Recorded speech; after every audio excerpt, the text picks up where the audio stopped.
បន្ទាប់ពីក្រសួងរៀបចំដែនដីនគររូបនីយកម្មនិងសំណង់ឈានទៅជិតបញ្ចប់ការចុះបញ្ជីដីធ្លីនៅថ្ងៃនេះក្រសួងរៀបចំដែនដីនគររូបនីយកម្មនិងសំណង់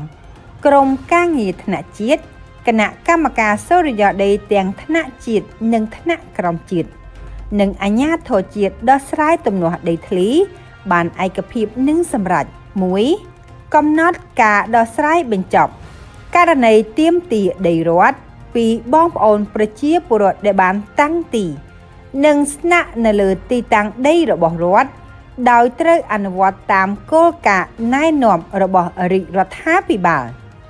ទី2សម្រាប់ជំរុញដោះស្រាយតាមគ្រប់យន្តការពីគ្រប់ថ្នាក់គ្រប់ផ្នែកពីអ្នកពាក់ព័ន្ធដើម្បីបិទបញ្ចប់ករណីវិវាទដែលនៅសេសសល់ទាំង15ករណីយើងរំពឹងថាខេត្តក្រចេះនឹងបញ្ចប់ការចុះបញ្ជីដីធ្លីជាស្ថាពរនាពេលឆាប់ខាងមុខនេះបើយោងទៅតាមកិច្ចប្រជុំអន្តរក្រសួងស្ដីពីការពិភាក្សាបញ្ចប់ការដោះស្រាយវិវាទដីធ្លីក្នុងភូមិសាស្ត្រខេត្តក្រចេះនាថ្ងៃទី21ខែមីនាឆ្នាំ2025នេះ